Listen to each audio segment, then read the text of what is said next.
Hello everyone, सब लोग कैसे हैं। सबकी प्रिलिम्स की तैयारी जोर शोर से चल रही होगी। अब एग्ज़ाम बहुत नज़दीक आ गया है। आज 9 तारीख है और 13 को आपका पेपर है।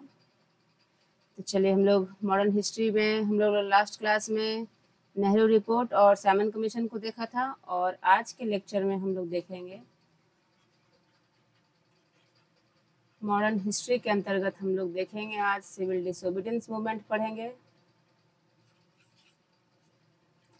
उसके बाद important events of 1929, INC session 1929 काफ़ी इम्पोर्टेंट सेशन रहा, इसकी बात करेंगे। सिविल डिसोबीडियंस मूवमेंट के बाद हम लोग पढ़ेंगे कि इसमें और क्या क्या भूमिकाएं रही, क्या क्या कांग्रेस सेशंस के तरफ से डिसीजंस लिए गए, यानी राउंड टेबल कॉन्फ्रेंसेस को पढ़ेंगे।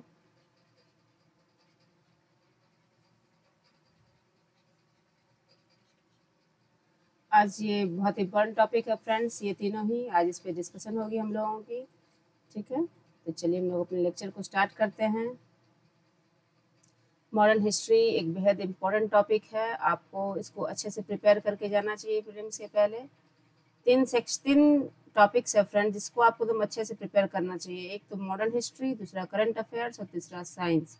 इस तीनों टॉपिक्स को आपने अगर अच्छे से प्रिपेयर कर लिया तो 60% करीब बात बन जाएगी।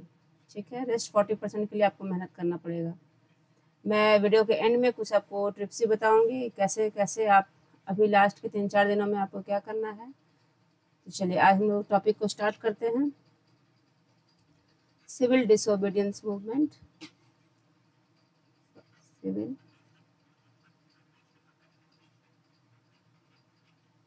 डिसोबीडियंस मूवमेंट पे बात करेंगे। ठीक है, इसमें हम लोग ये देखेंगे फ्रेंड्स, पहले सिविल डिसोबीडियंस मूवमेंट के बात करने से पहले सबसे पहले तो हम देखेंगे कि पॉलिटिकल एक्टिविटीज़ क्या चल रही थी। इसके पहले हम लोग जब भी हिस्ट्री पढ़ते हैं तो एक बार उसके बैकग्राउंड को जरूर देखना चाहिए। ठीक है, कि आखिर किस परिस्थिति में कौन से मूवमेंट चले और क्या कदम उठाए गए, इसको हम लोग जरूर पढ़ें।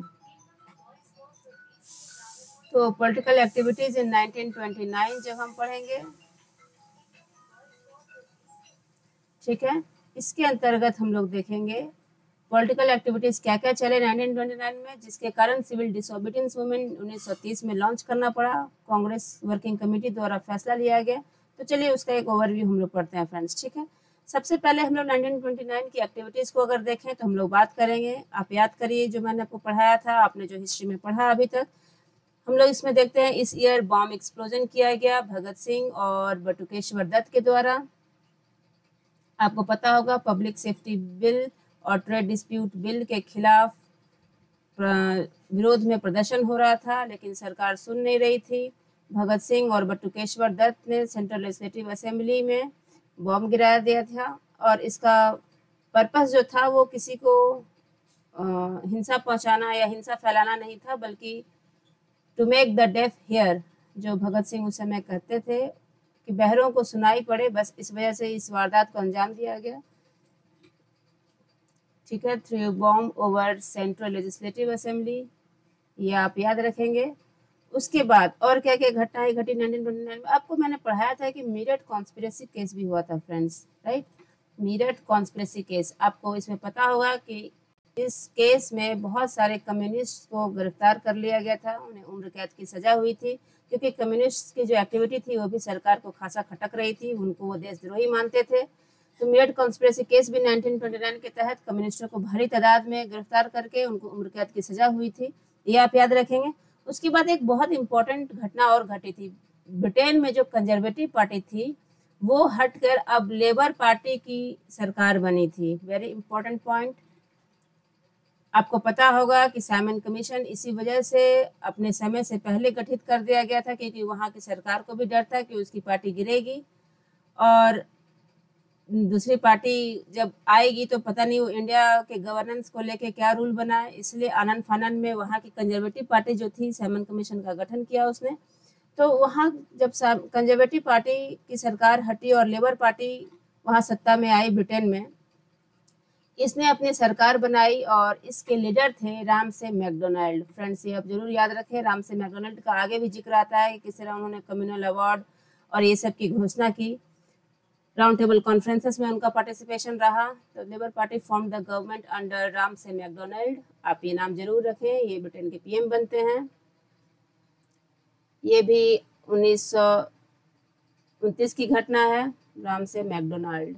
ओके, इसके बाद हम देखते हैं 1929 में और एक इम्पोर्टेंट चीज़ घटी थी। आप बताइए, आईएनसी का 1929 का लाहौर सेशन हुआ था फ्रेंड्स, ठीक है।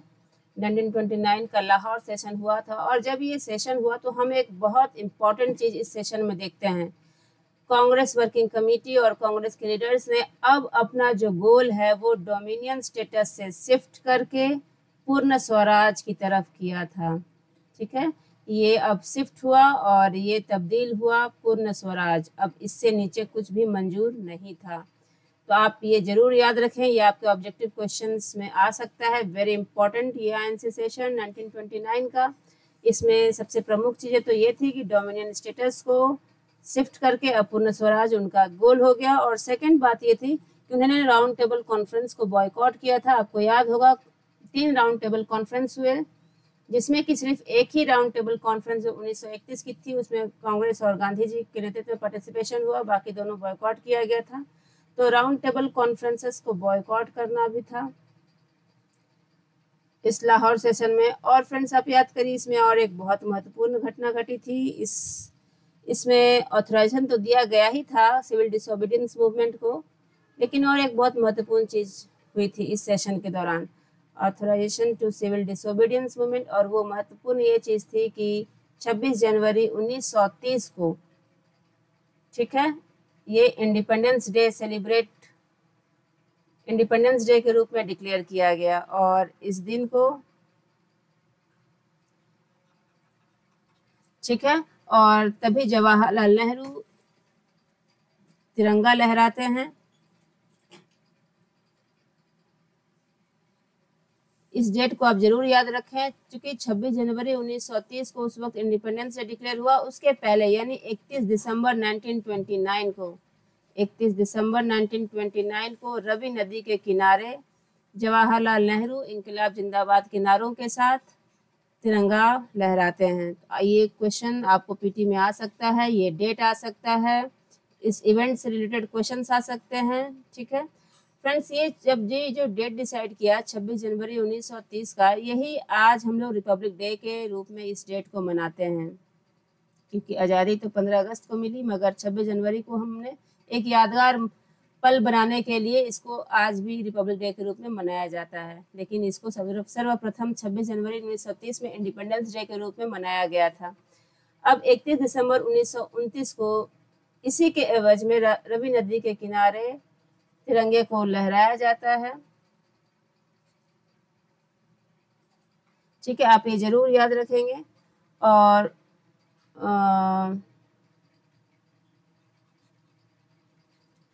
ये जवाहरलाल नेहरू से लहराते हैं नदी स्टेट फ्लैग।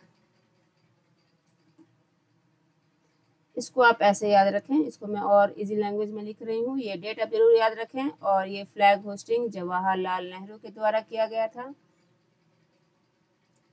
ठीक है। आपको फ्रेंड्स ये याद होगा, इंकलाब जिंदाबाद, ये आप जरूर याद रखिए, इस पे क्वेश्चन आ सकता है, क्योंकि ये बहुत पॉपुलर स्लोगन रहा हमारे फ्रीडम स्ट्रगल में। और इंकलाब जिंदाबाद का नारा सबसे पहले हजरत मोहानी ने दिया था।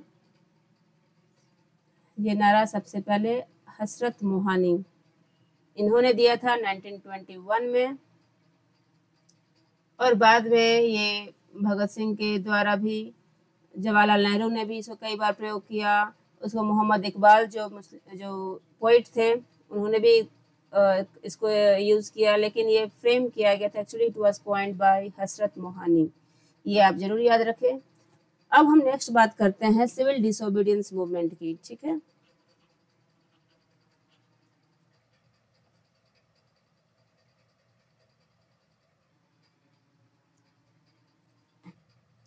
सिविल डिसोबीडियंस मूवमेंट में फ्रेंड्स हम लोग एक चीज़ देखेंगे कि आखिर क्यों सिविल डिसोबीडियंस मूवमेंट लॉन्च किया गया। गांधी जी के 11 पॉइंट्स थे, यानी 11 डिमांड्स थे, वो ब्रिटिश गवर्नमेंट के द्वारा खारिज कर दिए गए, जिस कारण से निराश होकर कांग्रेस वर्किंग कमेटी ने सिविल डिसोबीडियंस मूवमेंट लॉन्च करने का सोचा। और वो 11 डिमांड्स बिल्कुल जायज़ थे, और वो डिमांड्स थे कि आर्मी पे जो एक्सपेंडिचर है उसको 50% रिड्यूस किया जाए, ठीक है, क्योंकि काफ़ी एक्सपेंसेस हो रहे थे वॉर्स और आर्मी के ऊपर, और उसके वजह बाकी दूसरे सेगमेंट्स जो थे वो काफ़ी अफेक्टेड हो रहे थे। तो reduce expenditure on army and civil services by 50%, ये डिमांड थी, एक मेजर डिमांड थी उस 11 डिमांड्स के अंतर्गत। On and civil services by 50%, ठीक है। इसके बाद रिलीज ऑफ पॉलिटिकल प्रिजनर्स, कई जो हमारे पॉलिटिकल प्रिजनर्स थे वो अभी भी वो जेल में थे, तो एक डिमांड वो भी था कि रिलीज पॉलिटिकल प्रिजनर्स, ठीक है फ्रेंड्स। इसके बाद क्रिमिनल रिफॉर्म्स, जो क्रिमिनल इन्वेस्टिगेशन होता है उसमें रिफॉर्म्स का डिमांड किया गया, रिफॉर्म्स अंडर क्रिमिनल इन्वेस्टिगेशन, क्योंकि उसमें किसी भारतीय के साथ बहुत हार्श ट्रीटमेंट किया जाता, इवन जेल के अंदर में भी उन्हें इनह्यूमनली ट्रीट किया जाता था। तो ये भी उसमें एक डिमांड्स थे कि आप क्रिमिनल ट्रीटमेंट के अंतर्गत जो इन्वेस्टिगेशन करते हैं उसमें रिफॉर्म्स की ज़रूरत है, ठीक है। क्रिमिनल ट्रीटमेंट की जगह क्रिमिनल इन्वेस्टिगेशन कर लीजिए, क्योंकि यहीं पे इन्वेस्टिगेशन के समय में ही इतनी यातनाएं दे दी जाती थी कि इतने केस फाइल हो जाते थे कि इसके लिए रिफॉर्म्स की डिमांड उठने लगी। उसके बाद और भी कुछ डिमांड्स थे, जैसे कि पोस्टल रिजर्वेशन बिल एक्सेप्ट किया जाए, ये भी वन ऑफ द डिमांड्स थे। इस तरह से फ्रेंड्स 11 डिमांड्स जब पुटअप किए गए गवर्नमेंट के आगे, और उन्होंने जब इन सबों को खारिज कर दिया, ठीक है, गांधी जी के 11 डिमांड्स को जब खारिज कर दिया गया, तब कांग्रेस वर्किंग कमेटी ने सिविल डिसोबीडियंस मूवमेंट लॉन्च करने का सोचा, और ये इसको अप्रूवल आईएनसी के लाहौर सेशन में 1929 में दे दिया जाता है। अब जब इन सब 11 डिमांड्स पे विचार नहीं किया जाता है तो फाइनली सिविल डिसोबीडियंस मूवमेंट, जिसको डांडी मार्च या सॉल्ट सत्याग्रह के नाम से भी हिस्ट्री में फेमस है, ये सिविल डिसोबीडियंस मूवमेंट का अब आगाज किया जाता है। ये सिविल डिसोबीडियंस मूवमेंट्स आप याद रखेंगे फ्रेंड्स, ये आप 12 मार्च से लेकर 6 अप्रैल इसका ये डेट है, और ये डेट आप कभी कभी ये क्वेश्चन ऑब्जेक्टिव में भी आ जाता है, ये चला था, ये आप 1930s का ये मूवमेंट है। इसमें गांधी जी ने, चूंकि इसको तो ऑलरेडी आईएनसी के लाहौर सेशन 1929 में इस मूवमेंट को अप्रूवल मिल चुका था, लेकिन इसको सेंटर पॉइंट इस मूवमेंट का जो सेंट्रल सब्जेक्ट रहा वो था सॉल्ट, ठीक है। चूंकि सॉल्ट हर तबके के लिए, हर नीचे से ऊपर तबके के लिए एक बहुत इसेंशियल कमोडिटी थी जिसको हर तबका यूज़ करता था, और इस पे भी उन्होंने टैक्स लगा रखा था। तो गांधी जी और जो कांग्रेस वर्किंग कमेटी थी उन्होंने फैसला लिया कि नहीं, नमक कानून को ही सबसे पहले तोड़ के हम लोग सिविल डिसओबीडियंस मूवमेंट का आगाज़ करेंगे। इस मूवमेंट में हालांकि बहुत सारे लोग पार्टिसिपेट किए, ये टोटल आपके साबरमती से डांडी तक का ये मार्च था, साबरमती आश्रम से लेकर डांडी तक का ये मार्च था, ठीक है। और टाइम पीरियड आप देख रहे हैं 12 मार्च से लेकर 6 अप्रैल तक ये मार्च चला, और इसके अंतर्गत कई सेक्शन 240 माइल्स का ये मार्च था फ्रेंड्स, जिसमें करीब 78 फॉलोअर्स के साथ गांधी जी साबरमती आश्रम से डांडी तक की यात्रा किए। इसमें हर सेक्शन ऑफ सोसाइटी, चाहे वो महिला हो, पुरुष हो, बच्चे हो, जवान हो, बूढ़े हो, सब ने इसमें बहुत जोर शोर से प्रदर्शन किया, और ये शक्ति प्रदर्शन उनका अंग्रेजों को भी लगा कि अब भारतीय जाग चुके हैं, अब इनके साथ किसी भी तरह की वादा खिलाफी या छल नहीं चलेगा। डिवाइड एंड रूल जो कर रहे थे ये भी सब उजागर हो चुका था, उनके अलग अलग एक्ट में कैसे उन्होंने सेपरेट इलेक्टोरेट्स को और वार्डन किया, ये भी चीज़ें लोग समझ रहे थे। तो सिविल डिसोबीडियंस मूवमेंट में हम देखते हैं कि कंट्री वाइड पार्टिसिपेशन देखने को मिलता है, और पॉपुलर जो मुख्य पार्टिसिपेंट्स थे इसमें अलग अलग रीजन से, मैं उसका थोड़ा सा डिस्कस करती हूँ। तमिलनाडु से जैसे श्री राजगोपालचारी काफ़ी एक्टिव थे, और आप एक चीज़ और याद करेंगे फ्रेंड्स, ये मूवमेंट राजगोपालचारी, ठीक है, और आपको याद होगा बिहार में यही मूवमेंट को उस समय नो चौकीदारी टैक्स के रूप में मनाया गया, नो चौकीदारी।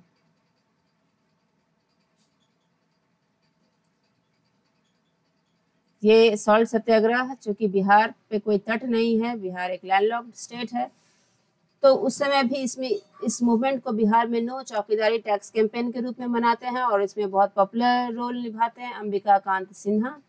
ये आपको याद रखना चाहिए, अंबिका कांत सिन्हा। इसके बाद फ्रेंड्स हम मालाबार में देखते हैं के केलप्पन। मालाबार में चूंकि ये सब कोस्टल एरियाज हैं, यहाँ के लोगों ने बढ़ चढ़कर साथ दिया गांधी जी का। के केलप्पन। उड़ीसा में सिमिलरली हम देखते हैं गोपाल बंधु चौधरी को। तो ऐसे लोग अलग अलग रीजन्स में एक्टिव थे और सिविल डिसोबीडियंस मूवमेंट को लोगों ने सब कामयाब बनाया था। एक और नाम आता है फ्रेंड्स पेशावर से, खान अब्दुल गफर खान का। खान अब्दुल गफर खान, आपको याद होना चाहिए, खान अब्दुल गफर खान को फ्रंटियर गांधी के नाम से भी इतिहास में जाना जाता है, फ्रंटियर गांधी। और इन्होंने ही वॉलंटियर्स की एक ग्रुप ऑर्गेनाइज की थी जिसको कहते हैं खुदाई खिदमतगार्स। आपको ये भी याद रखना चाहिए, खुदाई खिदमतगार्स, जो एक वॉलंटियर ग्रुप था, वो इन्हीं के नेतृत्व में ऑर्गेनाइज किया गया था। और इसी का दूसरा नाम था रेड शर्ट्स। रेड शर्ट्स, ठीक है फ्रेंड्स, ये आप जरूर याद रखिए। खान अब्दुल गफर खान का भी फ्रीडम स्ट्रगल में काफ़ी महत्वपूर्ण भूमिका रही। तो अब इसके बाद धरासन से हम सिमिलरली देखते हैं सरोजिनी नायडू बहुत एक्टिव थी इस मूवमेंट में।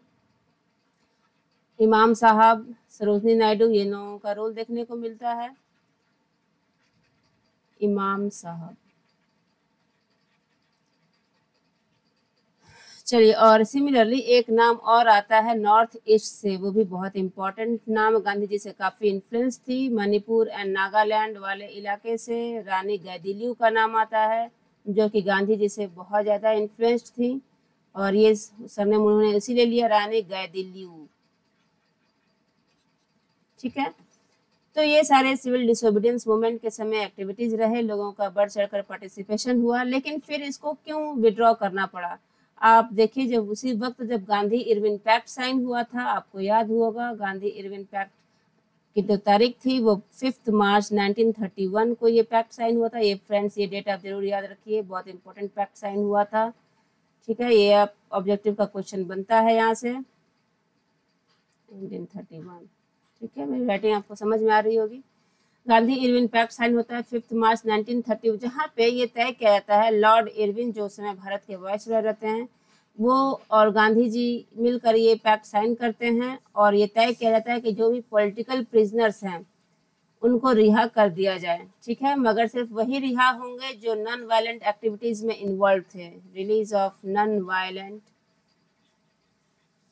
पॉलिटिकल प्रिजनर्स, इनको रिहा किया गया। और इस उपरांत कोशिशें की गई कि भगत सिंह, राजगुरु, सुखदेव को भी रिहा किया गया, लेकिन लॉर्ड इरविन नहीं माने, ठीक है। लॉर्ड इरविन के नहीं मानने के बावजूद ये गांधी इरविन पैक्ट साइन हुआ और 5 मार्च 1931 को ये पैक्ट साइन होता है और भगत सिंह, राजगुरु और सुखदेव को 23 मार्च 1931 को फांसी की सजा हो जाती है। और आपने पढ़ा भी होगा हिस्ट्री में कि इस कारण से, चूँकि एक बड़े तबके का यह कहना था कि जब इन लोगों की रिहाई की बात नहीं मानी गई लॉर्ड इरविन के द्वारा, तो फिर ये पैक्ट क्यों साइन किया गया, गांधी जी क्यों इस पैक्ट में आगे बढ़े, उनको भी मना कर देना चाहिए था। मगर फिर भी ये पैक्ट साइन होता है और इन तीनों को फांसी की सजा होती है। आप देखिए, इस क्रम में चीज़ों को याद रखिए। 5 मार्च 1931 को गांधी इरविन पैक्ट साइन हुआ, जहाँ पे नॉन वायलेंट पॉलिटिकल प्रिजनर्स को तो रिहा किया गया, लेकिन लॉर्ड इरविन ने यह तर्क दिया कि भगत सिंह, राजगुरु और सुखदेव चूंकि वायलेंट एक्टिविटीज़ में इन्वॉल्व थे, इनको रिहा नहीं किया जा सकता है। उसी के उपरांत जब 23 मार्च 1931 को इन तीनों को फांसी की सजा होती है। आप हिस्टोरिकल इवेंट्स को इस तरह रिकनेक्ट करके देखें, भगत सिंह, राजगुरु और सुखदेव, इन लोगों को फांसी की सजा होती है, ठीक है, 23 मार्च 1931 को। और उसके बाद हम देखते हैं कि 26 मार्च 26 मार्च 1931 को जब गांधी जी कराची का सेशन अटेंड करने के लिए जाते हैं। आईएनसी का सेशन उस वक्त कराची में शेड्यूल रहता है और जब गांधी जी कराची का सेशन अटेंड करने के लिए जाते हैं तो उन्हें जगह जगह काले झंडे दिखाए जाते हैं। उस समय लोगों का ये कहना था कि अगर जब अंग्रेज इन लोगों को छोड़ने को, रिहा करने को तैयार नहीं हुए, तो फिर गांधी इरविन पैक्ट क्यों साइन किया गया, गांधी जी ने मना क्यों नहीं किया गांधी इरविन पैक्ट साइन करने से, उन्होंने लॉर्ड इरविन को मजबूर क्यों नहीं किया इन लोगों को रिहा करने के लिए। ठीक है, तो इस तरह का विरोध गांधी जी को झेलना पड़ता है। चलिए फ्रेंड्स, अब उसके बाद तो इस तरह से आप हिस्टोरिकल इवेंट्स को, इंसिडेंट्स को कनेक्ट करके देखेंगे। ठीक है, अब हम बात करते हैं आईएनसी का कराची सेशन। ये भी बहुत इंपॉर्टेंट सेशन है फ्रेंड्स, क्योंकि उस समय देश के लोग काफ़ी आक्रोशित भी थे, बहुत दुखी भी थे, क्योंकि देश ने 3 वीर जवानों को खोया था और इनको फांसी जैसी सजा हुई थी। भगत सिंह बहुत बड़े देशभक्त थे फ्रेंड्स, कोई डाउट नहीं। राजगुरु सुखदेव, ये शहीद आजम, इनको फांसी तो जरूर हुई, मगर ये अपनी फांसी के साथ इतिहास में हर समय के लिए अमर हो गए। इनकी फांसी को लेकर पूरे देश भर में दुख था, लोग आक्रोशित थे, लोग गांधी जी पर भी अपना गुस्सा प्रकट कर रहे थे। आईएनसी के कराची सेशन में इन लोगों को श्रद्धांजलि भी दी गई, वहाँ के कांग्रेस के लीडर्स ने भी गहरा शोक प्रकट किया। आईएनसी का जब कराची सेशन होता है फ्रेंड्स 26 मार्च 1931, ठीक है, आनंद फानन में, चूंकि हम देखते हैं कि आईएनसी के जितने भी सेशंस होते हैं दिसंबर महीने में होता है, लेकिन कराची का सेशन मार्च में ही रखा गया। ठीक, इसके इम्पोर्टेंट हम कुछ पॉइंट्स देखते हैं। इस सेशन में एंडोर्स किया गया गांधी इरविन पैक्ट को। ठीक है, गांधी इरविन पैक्ट को एंडोर्स किया गया। उसके बाद पूर्ण स्वराज, वो जो गोल था, जो लाहौर सेशन में 1929 में पूर्ण स्वराज का गोल कांग्रेस वर्किंग कमेटी ने रखा था, वो अभी भी वो गोल था पूर्ण स्वराज का, और इससे नीचे कुछ भी नहीं। पूर्ण स्वराज गोल कंटिन्यूड। आप इन पॉइंट्स को जरूर ध्यान में रखें फ्रेंड्स, ये आपके ऑब्जेक्टिव क्वेश्चंस में आ सकता है कि आईएनसी कराची सेशन में कौन कौन से फैसले लिए गए थे। और एक बहुत इंपॉर्टेंट फैसला जो लिया गया था वो फंडामेंटल राइट्स का रेजोल्यूशन पास हुआ था फ्रेंड्स।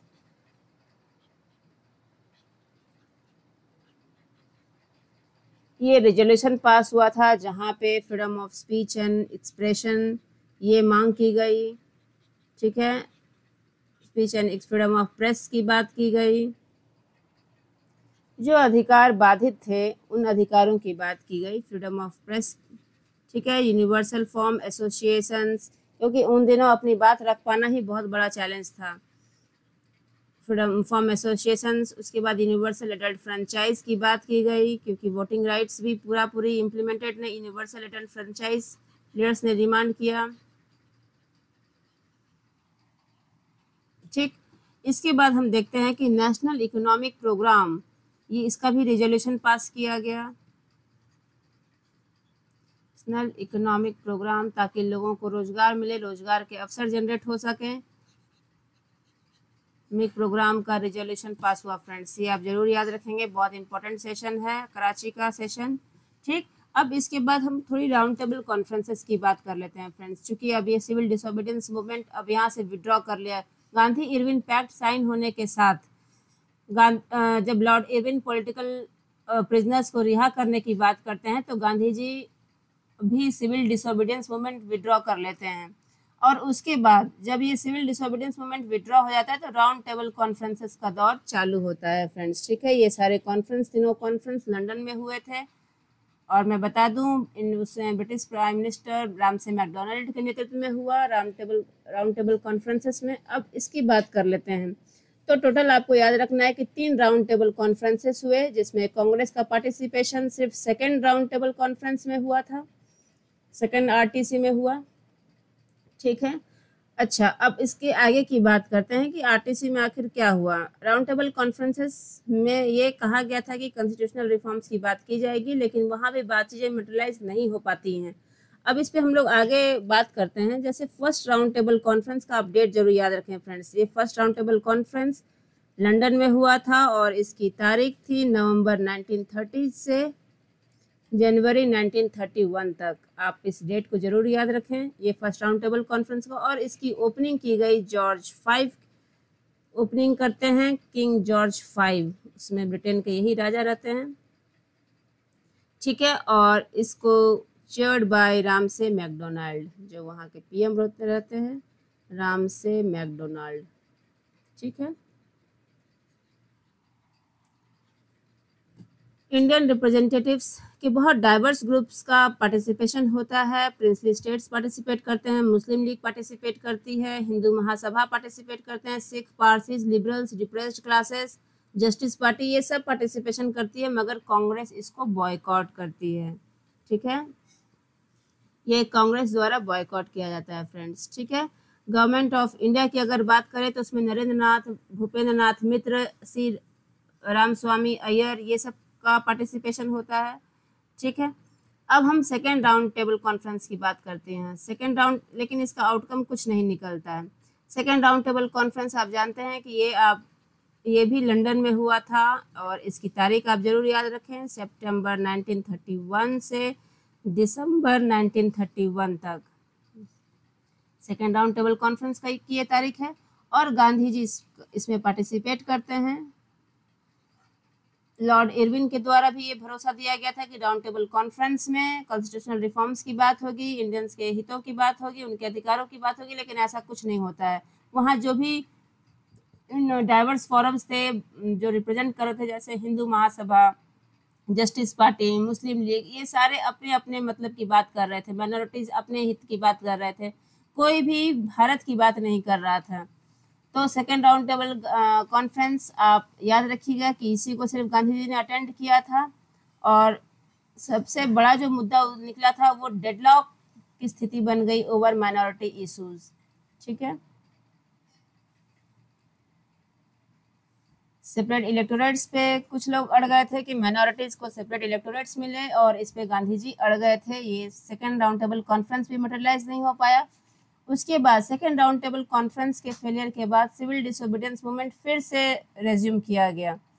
चलिए, अब इसके बाद साथ ही थर्ड राउंड टेबल कॉन्फ्रेंस की बात कर लेते हैं, जो कि लंदन में वे भी हुआ नवंबर 1932 से दिसंबर 1932 तक। ठीक है, इसमें कांग्रेस पहले ही पीछे हो जाती है,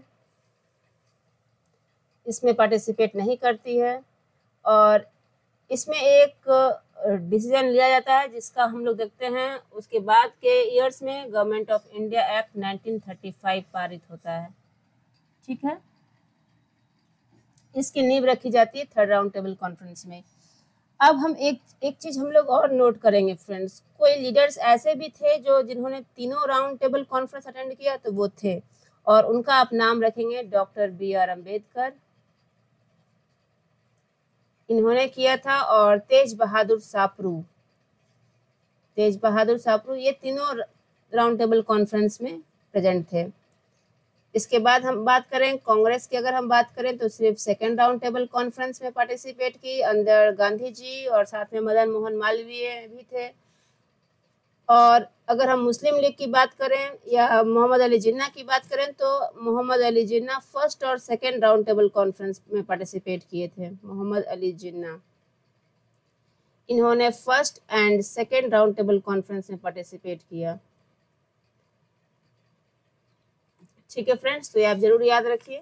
उसके बाद हम पढ़ते हैं कि जब राउंड टेबल कॉन्फ्रेंस मटेरियलाइज नहीं हो पाया तो सिविल डिसोबीडियंस मूवमेंट फिर से रेज्यूम किया गया, जो कि गांधी इरविन पैक्ट से विड्रॉ कर लिया था गांधी जी ने।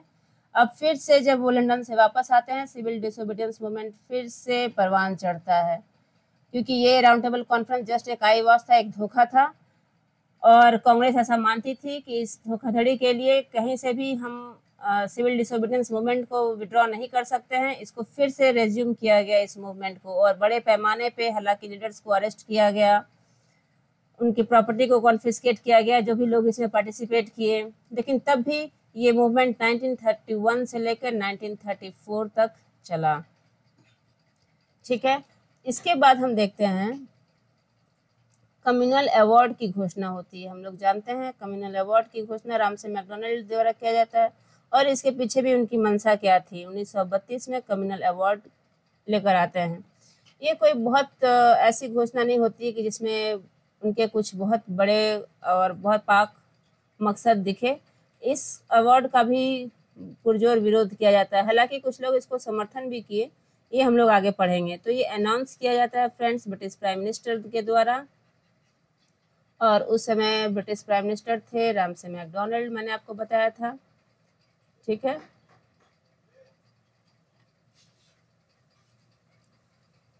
रामसी मैकडोनल्ड इसको अनाउंस करते हैं। और इसमें लोथियन कमेटी के फाइंडिंग्स पे ये बेस्ड थी, लोथियन कमेटी के फाइंडिंग्स पे बेस्ड थी, आप इसको भी याद रखिएगा फ्रेंड्स।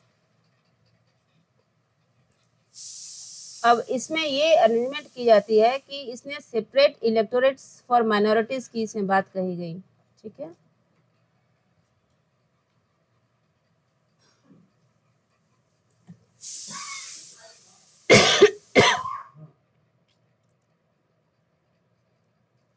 ठीक है, सेपरेट इलेक्टोरेट्स फॉर माइनॉरिटीज की बात की गई और साथ ही इनकी सीट्स रिजर्व की गई। सेंट्रल लेजिस्लेचर में इनके सीटों को रिजर्व किया गया, ठीक है। इसके उपरांत ये एक कोशिश थी कि माइनॉरिटीज को जो मेजॉरिटी पॉपुलेशन है उससे अलग किया जाए, और उनको अलग करने का इन्होंने एक तरकीब सोचा कि क्यों ना उनको सेपरेट इलेक्टोरेट्स दे दिया जाए और इनकी सीटें रिजर्व कर दी जाए, ठीक है। उसके बाद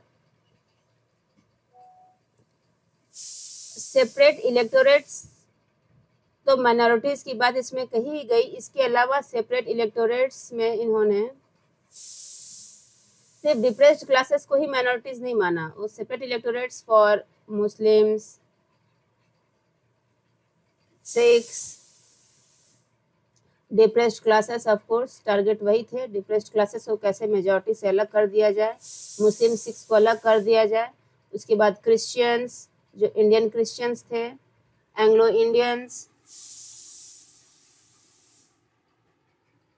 ठीक है, मुंबई के मराठास जो थे, मराठास ऑफ मुंबई, इन सब को इन्होंने सेपरेट इलेक्टोरेट्स के अंतर्गत ला दिया, ठीक है, ताकि ये बाकी की पॉपुलेशन से अपने आप को अलग माने और इनको अलग तरह का लालच दिया जाए कि इनके लिए सरकार कितनी गंभीर है। मगर यहाँ बात कुछ और थी, यहाँ पे सीट्स जो रिजर्व की गई डिप्रेस्ड क्लासेस के लिए वो अनाउंस किया गया 78 seats reserve for depressed classes.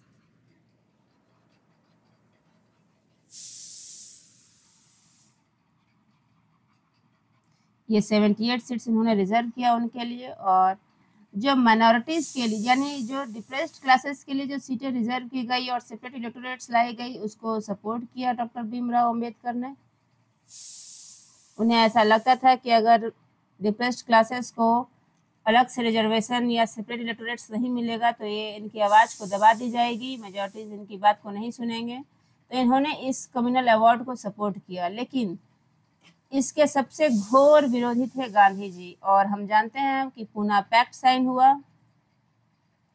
हालांकि कम्युनल अवार्ड के बारे में फ्रेंड्स एक चीज आप याद रखेंगे कि कम्युनल अवार्ड को ना ही कांग्रेस ने फुली एक्सेप्ट किया ना रिजेक्ट किया, कांग्रेस अपनी स्टैंड न्यूट्रल बनाकर रखी।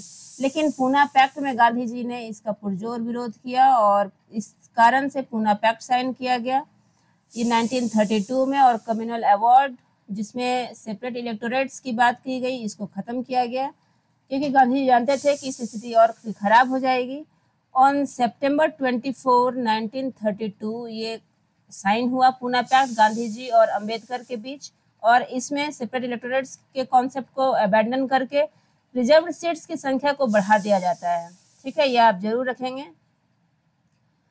गांधी जी चाहते थे कि सेपरेट इलेक्टोरेट्स कभी भी लागू नहीं हो, ये और घातक हो जाएगा, इसमें फूट की नीति पड़ेगी, इसलिए सेपरेट इलेक्टोरेट्स की जगह पे सीटों को रिजर्व कर दिया गया, ठीक है, ये आप जरूर याद रखेंगे फ्रेंड्स, ये वेरी इंपॉर्टेंट पॉइंट है, इंक्रीज रिजर्व सीट्स, ठीक है।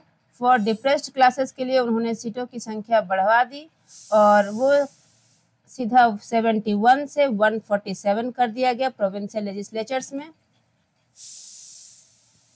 ठीक है। प्रोविंशियल लेजिस्लेचर्स में अब इनके लिए अलग से सीट्स रिजर्व रहेंगे और साथ ही 18% इंक्रीज कर दिया सेंट्रल लेजिस्लेचर में, ठीक। इस पे सहमति बनी और इन्होंने पूना पैक्ट साइन किया। चलिए, ये अब पूना पैक्ट की बात हो गई। इसके बाद हम देखते हैं कि इसी वक्त गांधी जी अक्टूबर 1934 में कांग्रेस से रिजाइन कर देते हैं, ये आप जरूर याद रखिएगा, और अपने कंस्ट्रक्टिव प्रोग्राम्स में लग जाते हैं, ठीक है। Gandhi ji resigned from Congress. हालांकि रिजिग्नेशन का मतलब ये नहीं था कि गांधी जी के पास कांग्रेस की एक्टिविटीज से अब उनको कोई लेना देना नहीं था। एंड फ्रॉम कांग्रेस इन अक्टूबर 1934 1934। कांग्रेस के अभी भी कई बड़े लीडर्स गांधी जी से राय मशवरा लेने के लिए आते थे, चाहे सारी गतिविधियों पर गांधी जी का ध्यान रहता था, लेकिन एक्टिवली जो पार्टिसिपेशन था कांग्रेस के अंदर, गांधी जी ने उससे इस्तीफा दे दिया था अक्टूबर 1934 में। अब इसके बाद फ्रेंड्स हम देखते हैं कि गवर्नमेंट ऑफ इंडिया एक्ट लाया जाता है। ये government of India act actually क्या होता है, और ये इसकी कई चीज़ें आज भी कंटिन्यूड है, जैसे हम लोग लोकसभा राज्यसभा का फंक्शनिंग देख रहे हैं। 1935 में गवर्नमेंट ऑफ इंडिया एक्ट लाया जाता है। इसमें सबसे महत्वपूर्ण बात जो कही जाती है वो ऑल इंडिया फेडरेशन की कही जाती है। और कौन होंगे इस ऑल इंडिया फेडरेशन के सदस्य? इसके सारे सदस्य होंगे जो हमारे प्रिंसली स्टेट्स हैं, ठीक है, प्रिंसली स्टेट्स, और जो ब्रिटिश इंडियन प्रोविंसेस हैं, ब्रिटिश इंडिया के प्रोविंसेस हैं, वो के प्रोविंसेस इसके एक पार्ट होंगे। और जो चीफ कमिश्नर्स के प्रोविंसेस हैं, चीफ कमिश्नर्स प्रोविंसेस, ये सारे ऑल इंडिया फेडरेशन, ये सारे मिलकर ऑल इंडिया फेडरेशन बनाएंगे। लेकिन हालांकि इन लोगों में सहमति नहीं बनी, ये कभी मटेरियलाइज नहीं हो पाया, ठीक है, ये मटेरियलाइज नहीं हो पाता है। प्रिंसली स्टेट्स कुछ चाहते थे कि हम उनको ये आज़ादी थी कि वो भारत का हिस्सा रहें या इंडिपेंडेंट रहें, तो ऑल इंडिया फेडरेशन फाइनली ये मटेरियलाइज नहीं हो पाती है, ठीक है। उसके बाद सेकंड इन्होंने क्या किया कि डायरकी, जो आपको याद होगा मैंने पढ़ाया भी था, डायरकी जो 1919 के एक्ट के बाद ये इंट्रोड्यूस किया गया था प्रोविंसेस में, इसको एबॉलिश कर दिया गया। डायरकी एबॉलिश्ड इन प्रोविंसेस, द्वैध शासन व्यवस्था, और इसकी जगह पे प्रोविंशियल ऑटोनॉमी दी गई। डायरकी को प्रोविंसेस में तो एबॉलिश कर दिया गया, मगर इसको सेंट्रल लेवल पे लाया गया और इसके जगह पे इसको हटा के प्रोविंशियल ऑटोनॉमी दिया गया, ठीक है। सेंट्रल लेवल पे हम बात करें तो डायरकी अब यहाँ वहाँ हटा के diarchy introduced at central level, ठीक है। यहाँ पे फ्रेंड्स जो सब्जेक्ट्स थे उनको फिर वैसे ही रिजर्व्ड और ट्रांसफर्ड दो कैटेगरी में बांटा गया, जिसपे लॉ मेकिंग सब्जेक्ट्स थे उनको रिजर्व्ड और ट्रांसफर्ड दो कैटेगरी में बांटा जाता है, और reserved subjects direct governor general के अधीन मॉनिटर किए जाते हैं। इस तरह से हम देखते हैं कि दो बाईकैमरल लेजिस्लेचर का फंक्शनिंग, सेंट्रल लेवल पे आता है, ठीक है। इसके तहत काउंसिल ऑफ स्टेट्स, जो आज का हमारा राज्यसभा है, काउंसिल ऑफ स्टेट्स, और लोअर हाउस जो लोकसभा है, सेंट्रल लेजिस्लेचर में इस तरह से बाईकैमरल लेजिस्लेचर का फंक्शनिंग और डायरकी इंट्रोड्यूस की जाती है, सब्जेक्ट्स को बांटा जाता है अलग अलग कैटेगरी में। एक इम्पोर्टेंट कंपोनेंट है गवर्नमेंट ऑफ इंडिया एक्ट 1935 की, ये आप जरूर इस चीज़ को ध्यान में रखेंगे। और साथ ही फ्रेंड्स एक और महत्वपूर्ण घटना होती है, एक आप देखेंगे कि प्रोविंशियल इलेक्शंस भी होते हैं 1937 में,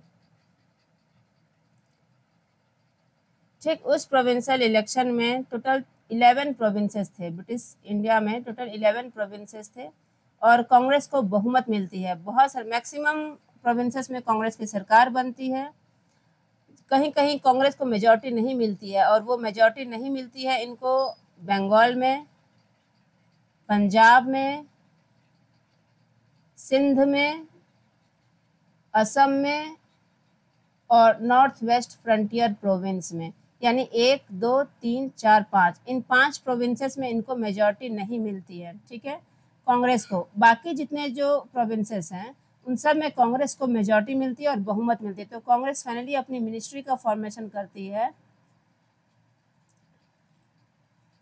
रेस्ट ऑफ द प्रोविंसेस में। बाद में असम और नॉर्थ वेस्ट फ्रंटियर प्रोविंस में भी अपनी मिनिस्ट्री का फॉर्मेशन करती है। तो टोटल 11 में से 8 प्रोविंसेस में कांग्रेस अपना मिनिस्ट्री फॉर्म करती है। कांग्रेस फॉर्म्ड मिनिस्ट्रीज इन, इसके हम तहत देखें बॉम्बे में, ठीक है, सेंट्रल प्रोविंसेस में,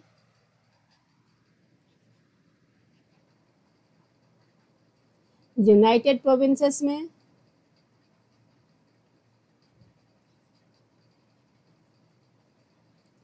बिहार में, उड़ीसा में, ठीक है फ्रेंड्स, इतने जगह पे मद्रास में कांग्रेस अपनी मिनिस्ट्री फॉर्मेशन करती है। लेटर बाद में हम देखते हैं कि नॉर्थ वेस्ट फ्रंटियर प्रोविंस में भी और असम में भी कांग्रेस अपनी सरकार बनाती है।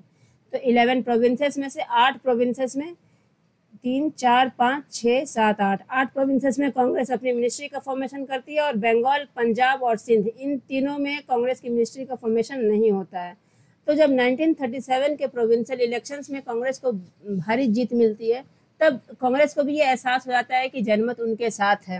हालांकि ये लोग अपनी मिनिस्ट्री से रिजाइन कर देते हैं जब सेकेंड वर्ल्ड वॉर का आगाज होता है। ठीक है, 1939 में जब सेकेंड वर्ल्ड वॉर का आउटब्रेक देखने को मिलता है, उस समय कांग्रेस की मिनिस्ट्रीज प्रोविंसेस से रिजाइन कर देती है। आपको पता होगा 1939 से 1945 सेकेंड वर्ल्ड वॉर का समय चला था और इस समय में भारत में क्या हो रहा था ये हम लोग नेक्स्ट लेक्चर में देखेंगे। तो फ्रेंड्स, अगले क्लास में हम लोग देखेंगे सेकेंड वर्ल्ड वॉर, यहाँ से हम चीज़ों को शुरू करेंगे। ठीक है, जब भी किसी मूवमेंट को पढ़े फ्रेंड्स, उसके पीछे की घटनाओं को जरूर पढ़ें, क्योंकि वेरी इंपॉर्टेंट है उन चीज़ों को समझना कि आखिर किसी मूवमेंट के पीछे उद्देश्य क्या था और क्या चीज़ें चल रही थी। तो सेकेंड वर्ल्ड वॉर हम लोग देखेंगे, उसके बाद हम लोग देखेंगे क्विट इंडिया मूवमेंट। ठीक है, उसके बाद हम लोग देखेंगे क्रिप्स का प्रपोजल और कैबिनेट मिशन प्लान।